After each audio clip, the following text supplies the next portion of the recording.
Slovenská výprava sa medzi tým opäť rozrástla, pretože mužstvo posilnil brankár Ján Lašák, ktorý mal v koncepcii trénerskej trojice Filc Bokroš Šťastný významné miesto. Proti Fínom dostal šancu práve on a dlho sa držal.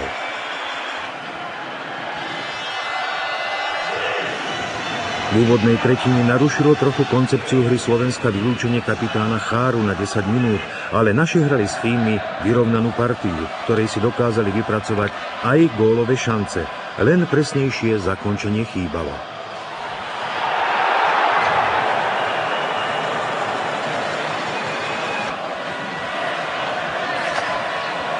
Fínsky dôraz však na našu obranu platil.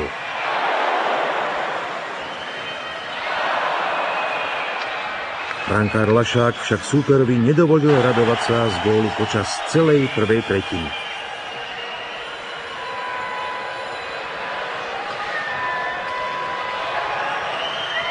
Lenže ani Slováci brankára Miku Kyprusova v bránke Severánov neprekonali.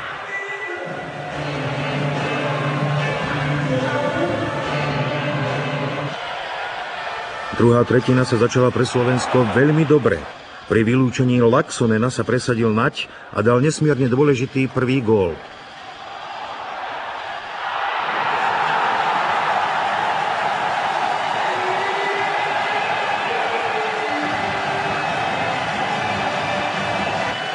Lenže potom hrali v početnej prevahe Fíni a dokázali ju gólovo zúžitkovať. Jeden z najlepších Fínov, Sami Kapanen, vyrovnal skóre. Od polovice zápasu sa začala stále viac a viac prejavovať herná prevaha fínskeho mužstva.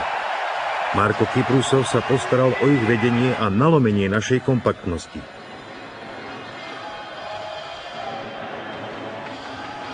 Ján Lašák v bránke však často čaroval. Opäť sme zahrievali trestnú lavicu a súper trestal. V presilovke 5-3 dal tretí gól Fínov Sami Salo a misky váh sa definitívne naklonili na fínsku stranu.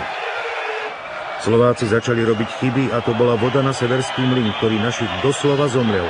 Ešte dvakrát sme sa museli pozerať na súperovú radosť, najmä Persinenov gól, ktorý doslova vycvičil našu obranu, bol objektívnym vyjadrením pomeru síl v tomto stretnutí.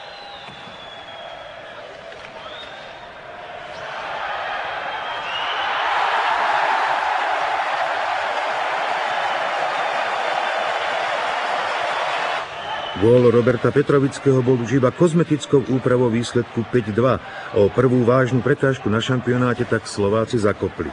Pravda, na konečné umiestnenie táto prehra ešte nemusela mať vplyv.